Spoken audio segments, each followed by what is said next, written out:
और उस प्रेशर को सहारा देने का काम मौजूदा एमएलए ने अभी बाइट देकर किया है, जो किला झोपड़पट्टी के लोगों के खिलाफ बात कही है। और मैं दावा जो किया हूँ मैं उस पर कायम हूँ। रात तक उन्होंने, एमएलए है ना, एक लेटर देना और तहसील पुलिस डिपार्टमेंट सबकी मीटिंग लगवा लेना और मुझे बुलवा लेना, वकील को किसी को बुलवा ले और कोर्ट के ऑर्डर पर बात कर ले।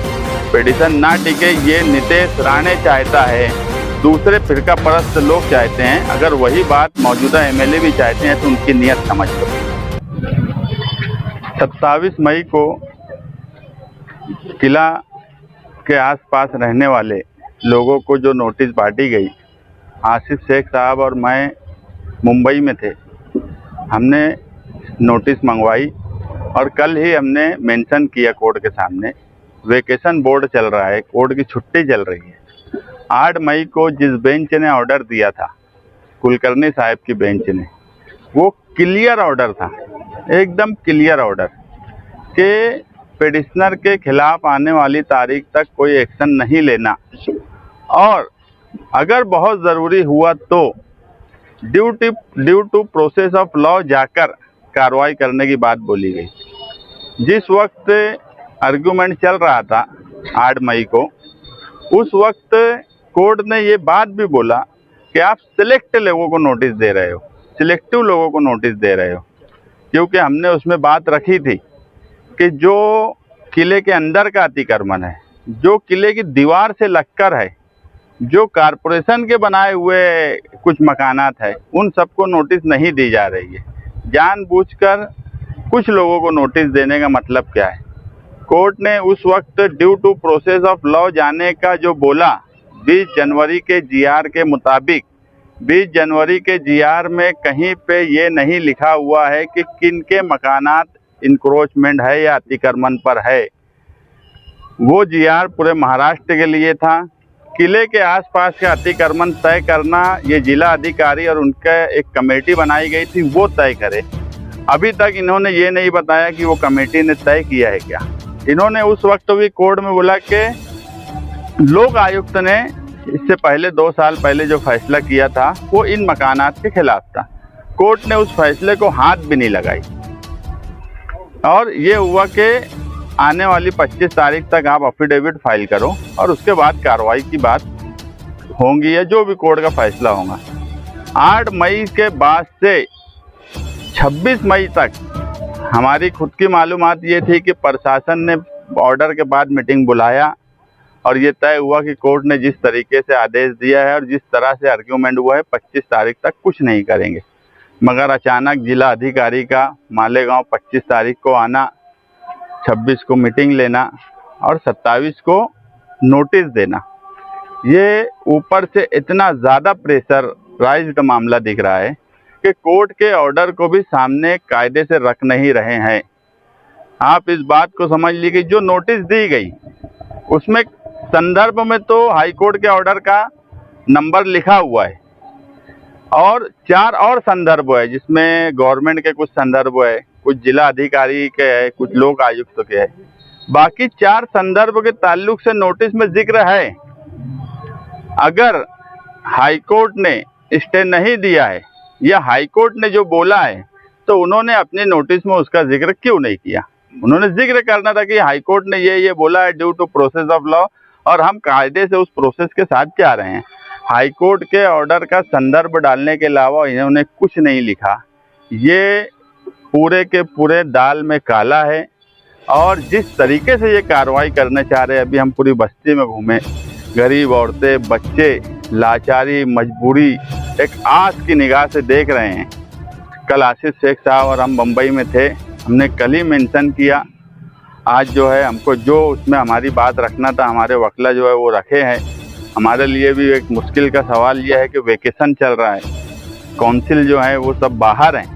हमने जब भी एक काउंसिल से बात किया, कल मैटर लगाया है वेकेशन बोर्ड में और इंशाअल्लाह हमें पूरी उम्मीद है कि हमको इंसाफ मिलेगा।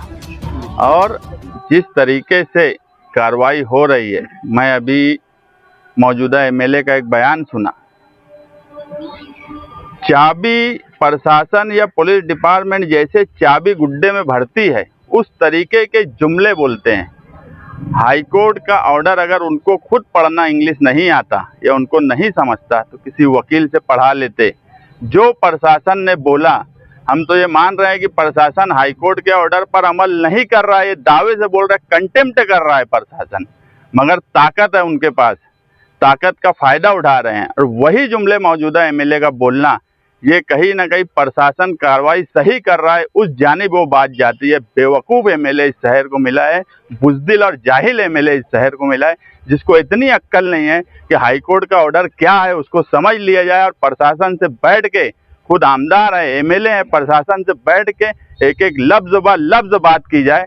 नहीं तो एमएलए के अंदर अगर हिम्मत है तो प्रशासन की मीटिंग अभी की अभी बुलाना और मुझे बुलाना ऑर्डर के साथ। स्टे है कि नहीं है, ऑर्डर में क्या लिखा है मैं एमएलए के सामने साबित करके दूंगा। सिर्फ प्रशासन की जी हुजूरी, प्रशासन ने जो बोला वो आके आवाम को बोलना और प्रशासन की हिमायत करना, हर बात में हिमायत करना। लोगों के घर उजड़ जाए प्रशासन की हिमायत, लोगों के घर बर्बाद हो जाए पुलिस की जी हुजूरी, यही काम इस एमएलए का बचा है। खुद कुछ नहीं करते, लोगों के लिए कानूनी कोई कार्रवाई नहीं की, सिर्फ वो ये बोले कि मैं गया था अजीत पवार के पास, उन्होंने बोल दिया कलेक्टर को फ़ोन लगा के, तो अब क्यों नहीं जाते जब सरकार और प्रशासन बैठा है। मैं और शेख आसिफ साहब, माइनॉरिटी डिफेंस कमेटी, यहाँ किला झोपड़पट्टी बचाओ के लोग, हम आखिरी हद तक कोशिश कर रहे हैं। फैसले आखिरी में अल्लाह की जो मर्जी होंगी वो होगा, मगर हमारे अंदर ये तो है कि हमने कोशिश की, इन गरीबों के लिए कोशिश की। हमारा पिटीशन अभी भी फाइल है और अभी भी हमको मालूम है कि आज हम कंटेम्प्ट नहीं किए तहसीलदार के खिलाफ, आज हम वापस पिटीशन फाइल किए, उसी पिटीशन को जोड़ के। जो कंटेम्प्ट के झगड़े में फिलहाल हम उलझना नहीं चाह रहे हैं, क्योंकि 31 मई तक ये लोग किसी भी सूरत में, कल हो सकता है ये लोग सब फौज फाड़ा लेके आ जाए, हो सकता है कि जुमा शनिचर को आ जाए, ये कभी भी आ सकते। लेकिन कुलकर्णी साहब के बेंच में इस नोटिस से कानात अगर उजड़ जाएं, जो 50, 60, 70 साल से रह रहे हैं, तो उनकी ज़िंदगी पूरी ख़राब हो जाने वाली है। उनके पास कोई रास्ता नहीं रहेगा कि वो क्या करे। मानसून पहले आ चुका महाराष्ट्र में, आज जब हम खड़े हैं 25 मई को मानसून आ गया, बादल सर पर है हमारे, इनका घर अगर उजाड़ देंगे, प्रशासन भी में भी जो पुलिस डिपार्टमेंट हो या एसडीएम प्रांत ऑफिसर के लोग हो, ये भी इंसान है, इन्हें भी इंसानियत के लाइन से भी सोचना चाहिए कि ये कोर्ट के ऑर्डर को किस लाइन पे ले रहे हैं। देखो, हमको सब कुछ मालूम है, हमसे अधिकारी अनऑफिशियल भी बात करते हैं, वो भी ये बात मान रहे हैं कि कोर्ट का ऑर्डर बराबर है, मगर अभी प्रेशर इतना है, क्या किया जाए। तो ये सब प्रेशर का मामला है और उस प्रेशर को सहारा देने का काम मौजूदा एमएलए ने अभी बाइट देकर किया है, जो किला झोपड़पट्टी के लोगों के खिलाफ बात गई है।